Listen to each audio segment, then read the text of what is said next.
Olá, você está bem? Tenho certeza que está.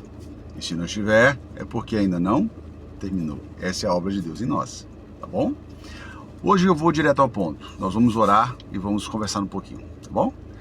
Querido Deus, poderoso Pai, mais uma vez obrigado, porque o Senhor nos deu o privilégio de estarmos aqui, né, ainda vivos, e para nós ainda há tempo. Nós não sabemos quanto, mas ainda há tempo.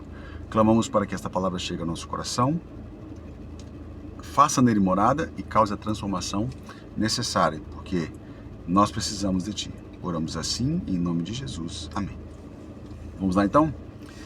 Bom, eu vou contar uma história rápida para vocês. Aliás, duas histórias, tá? A história do Marcos, né, e a história da Adélia. O Marcos, né, como vocês sabem, eu falo de Colatina, então as duas histórias são daqui de Colatina, ok?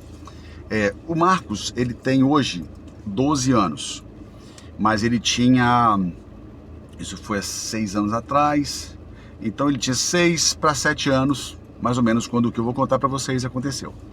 Para quem conhece o local aqui, né, a cidade, sabe onde fica o shopping. Por trás do shopping há uma escadaria, que vai chegar lá no Santa Cecília, um outro bairro. Existe uma rua, né, passa carro, tudo certinho e tal. Só que essa rua, ela termina aqui e aqui já é a escadaria. E ela não tem nenhuma proteção. Ok. O Marcos estava brincando ali com seus coleguinhas, inclusive a bicicleta era de um deles. E aí, de bicicleta lá e tal, e aí alguém desafiou ele, né, a fazer um grau. E ele fez o grau, ou seja, ele empinou a bicicleta. Quando ele bateu com ela no chão, começou a descer.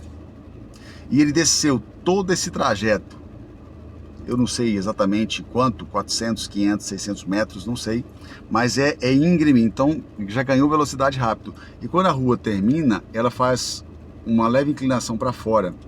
O Marcos rampou com a bicicleta. A bicicleta do final ali da rua, né, onde se começa a escadaria, até onde ele parou. E outra coisa, tá? Vai só descendo. Ele saltou 30 metros à frente. Deus é tão misericordioso que o Marcos poderia ter batido no chão direto, teria morrido imediatamente. O Marcos poderia ter batido na casa do lado, mas o Marcos atravessou tudo isso e parou exatamente, caiu exatamente em cima de um abacateiro. Não muito velho, os galhos são frágeis e acabaram quebrando e amortecendo a queda dele até que ele então caiu com o braço no corrimão. Não foi a cabeça, mas enfim, a cabeça acabou batendo no chão de alguma forma, ou na árvore, né? A gente não tem essa exatidão, mas ele automaticamente, imediatamente, ele já entrou em coma. E aí os socorristas chegaram, pegaram o Marcos, levaram para o hospital. O processo durou entre 3 e 6 meses, interno e hospital e casa e tal. O Marcos foi... acreditava que o Marcos, primeiro, quando ele chegou no hospital, acreditava que ele não ia sobreviver, porque uma queda muito brusca, foi muito violento. O Marcos saiu do hospital vivo, mas sem muita expectativa, porque não mexia os braços, não mexia as pernas, e os olhos ficavam fixos, enfim, o cérebro parou, né, de trabalhar isso aqui. Aliás, só um detalhe, ele foi laudado com morte cerebral, ou seja, não teria mais jeito para ele, ok? Para nós. O último final de semana, nós passamos na igreja, no sábado, com uma vigília, que foi das 16 horas até as 22 horas. E o Marcos foi contar o testemunho dele na igreja, de como Deus o livrou, de como Deus o preservou. O Marcos é uma criança muito querida, e ele contou o testemunho dele. Agora o pai dele, o André, também me deu uma notícia muito interessante, muito boa. Ele falou assim, eu não sei, eu não vou dizer que eu vou agradecer a Deus pelo que aconteceu, mas eu quero olhar pelo lado positivo. Depois dessa situação, eu sei quem é meu filho, eu acompanho meu filho, todos os dias eu falo com meu filho. Meu filho agora é tudo para mim, e antes eu não tinha tempo para ele. Esse é a primeira ilustração, ou história, perdão, que eu contei para vocês aqui.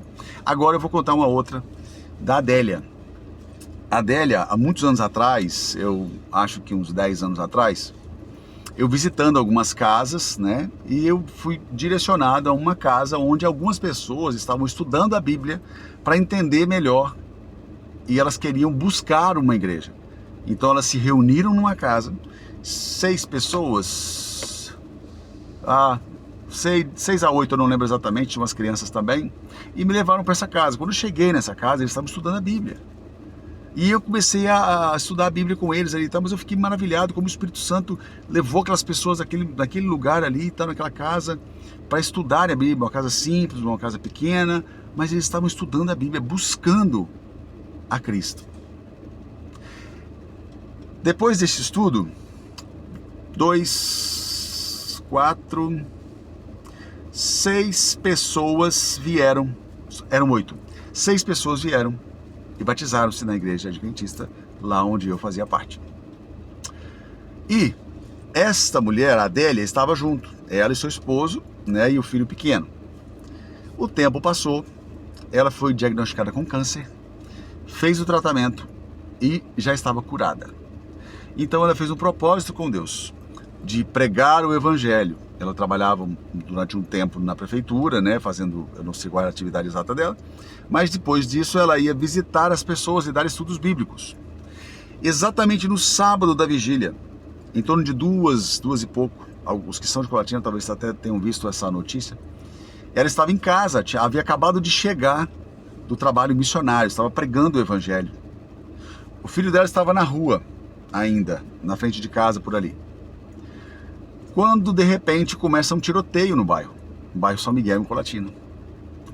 Ela, e toda mãe faria isso, eu faria isso, apavorada com a situação, foi sair de casa para buscar o filho, saber onde ele estava.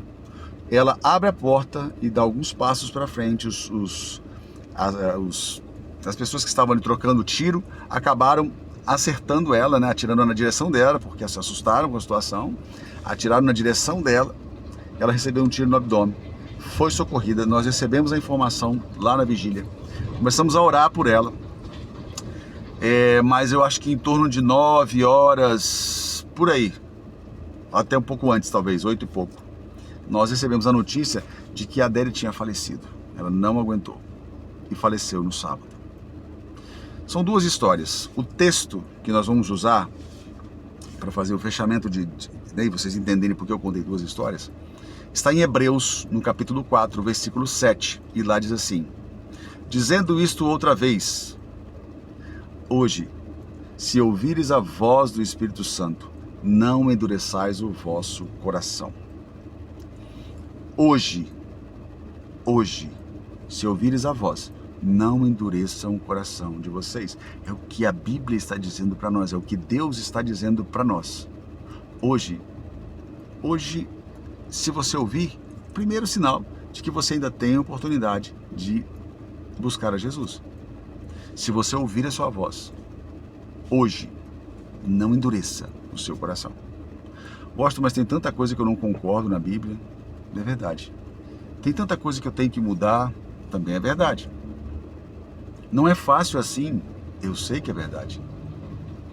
Mas se você colocar todos esses questionamentos que você tem perto do que Jesus fez por mim e por você, eles vão ficar insignificantes. Aliás, me perdoem a sinceridade, vão parecer uma afronta diante de Deus, como se fosse uma falta de respeito a gente falar isso. Se você deseja, então você pode. Não é porque você tem poder, é porque Cristo fará isso por você. Entende? A Adélia faleceu exatamente na vigília onde o Marcos estava comemorando a ressurreição. Quando Cristo voltar, nós teremos a primeira ressurreição, onde os justos ressurgirão. E eu vou ser muito honesto com vocês a respeito disso. Eu acredito muito que eu possa ver a Adélia naquele dia. Não porque ela era perfeita, não é isso.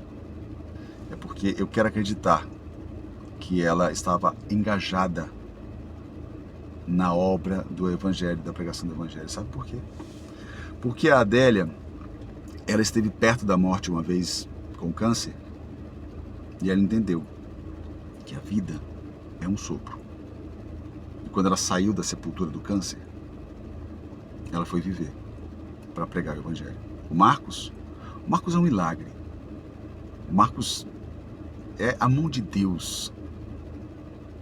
O Marcos é a prova viva de que existe um Deus que cuida de nós. Deus deseja que você e eu estejamos na eternidade. Mas mais do que isso, Deus não nos chamou para uma festa. Deus nos convidou, Deus nos chamou para uma guerra.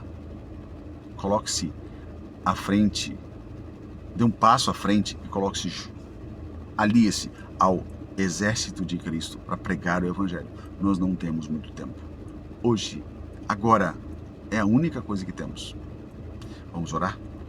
Pai amado e querido, que essas palavras possam entrar no nosso coração e nos incomodar, Pai, a ponto de não conseguirmos descansar enquanto não nos colocarmos nos Teus braços de amor, nos entregarmos em Teus braços de amor, confessando os nossos pecados, buscando arrependimento e mudança de atitude. Oramos assim agradecidos, em nome de Jesus. Amém.